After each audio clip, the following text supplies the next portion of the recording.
எல்லாம் வல்ல இறைவா, உமது வார்த்தை வாசிப்பிற்காக எம்மை தகுதிப்படுத்தும். பரிசுத்த ஆவியே, ஒளியினால் எங்கள் மனதை நிரப்பி உண்மையை அறியச் செய்யும். இன்று வாசிக்கும் இறை வார்த்தையை நாங்கள் ஆழமாக உள்வாங்கவும், இயேசுவின் வார்த்தைகளை பின்பற்றவும் தேவையான ஞானத்தை தந்தருளும். தந்தை, மகன், தூய ஆவியின் பெயராலே ஆமென்.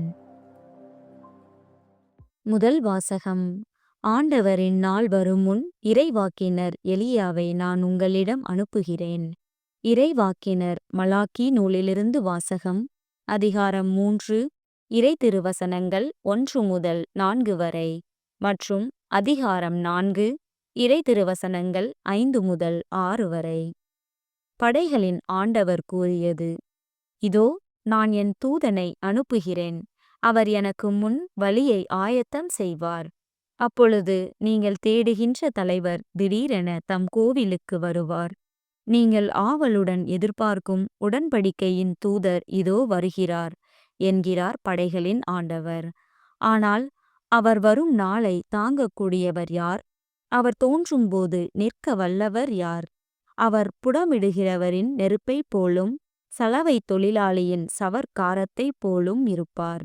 அவர் புடமிடுபவர் போலும் வெள்ளியை தூய்மைப்படுத்துபவர் போலும் அமர்ந்திருப்பார். லேவியின் புதல்வரை தூய்மையாக்கி பொன் வெள்ளியைப் போல் அவர்களை புடமிடுவார். அவர்களும் ஆண்டவருக்கு ஏற்புடைய காணிக்கை கொண்டு வருவார்கள். அப்பொழுது பண்டை காலத்தில் முன்னைய ஆண்டுகளில் இருந்தது போல் யூதாவின் காணிக்கையும் எருசலேமின் காணிக்கையும் ஆண்டவருக்கு உகந்தனவாயிருக்கும். இதோ, பெரியதும் அச்சத்தை தோற்றுவிப்பதுமான ஆண்டவரின் நாள் வரும் முன் இறைவாக்கினர் எலியாவை நான் உங்களிடம் அனுப்புகிறேன். நான் வந்து உலகை சபித்து தண்டிக்காதபடி அவர் பெற்றோரின் உள்ளங்களை பிள்ளைகளிடத்தும் பிள்ளைகளின் உள்ளங்களை பெற்றோரிடத்தும் திருப்புமாறு செய்வார். இது ஆண்டவரின் அருள்வாக்கு. இறைவா, உமக்கு நன்றி. பதிலுரை பாடல்.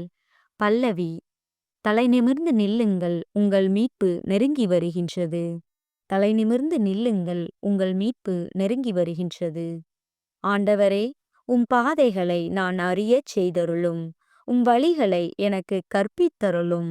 உமது உண்மை நெறியில் என்னை நடத்தி எனக்கு கற்பித்தருளும். ஏனெனில் நீரே என் மீட்பராம் கடவுள். பல்லவி. தலை நிமிர்ந்து நில்லுங்கள், உங்கள் மீட்பு நெருங்கி வருகின்றது. ஆண்டவர் நல்லவர், நேர்மையுள்ளவர். ஆகையால் அவர் பாவிகளுக்கு நல்வழியை கற்பிக்கின்றார். எளியோரை நேரிய வழியில் அவர் நடத்துகின்றார்.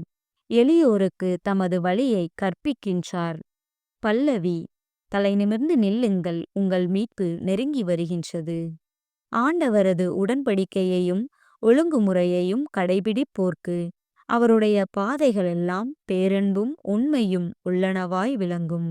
ஆண்டவரின் அன்பரவு அவருக்கு அஞ்சி நடப்போருக்கே உரித்தாகும். அவர் அவர்களுக்கு தமது உடன்படிக்கையை வெளிப்படுத்துவார். பல்லவி. தலை நிமிர்ந்து நில்லுங்கள், உங்கள் மீட்பு நெருங்கி வருகின்றது. நற்செய்திக்கு முன் வாழ்த்தொலி. அல்லேலூயா, அல்லேலூயா. மக்கள் அனைவர்க்கும் அரசரே, திருச்சபையின் மூலைக்கல்லே, மண்ணிலிருந்து நீர் உருவாக்கிய மனிதனை மீட்க வாரும். அல்லேலூயா.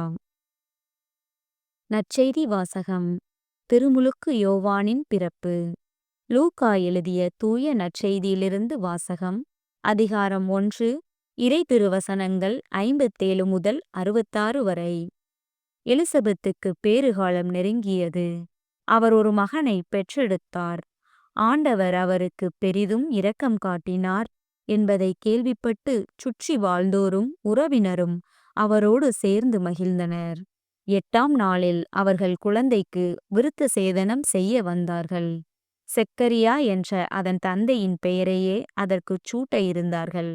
ஆனால் அதன் தாய் அவர்களை பார்த்து, வேண்டாம், அதற்கு யோவான் என பெயரிட வேண்டும் என்றார்.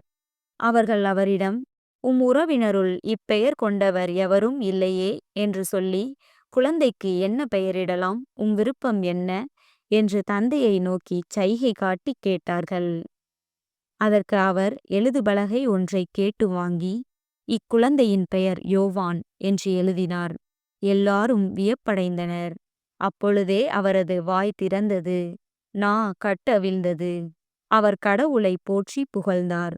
சுற்றி வாழ்ந்தோர் அனைவரும் இதை பற்றி கேள்விப்பட்டு அஞ்சினர். இச்செய்தி யூதேய மலை நாடெங்கும் பரவியது. கேள்விப்பட்டவர்கள் யாவரும் இச்செய்தியை தங்கள் உள்ளங்கைகளில் இருத்தி, இக்குழந்தை எப்படிப்பட்டதாக இருக்குமோ என்று சொல்லிக் கொண்டார்கள். ஏனெனில் அக்குழந்தை ஆண்டவருடைய கைவன்மையை பெற்றிருந்தது. இது ஆண்டவரின் அருள்வாக்கு. கிறிஸ்துவே உமக்கு புகழ்.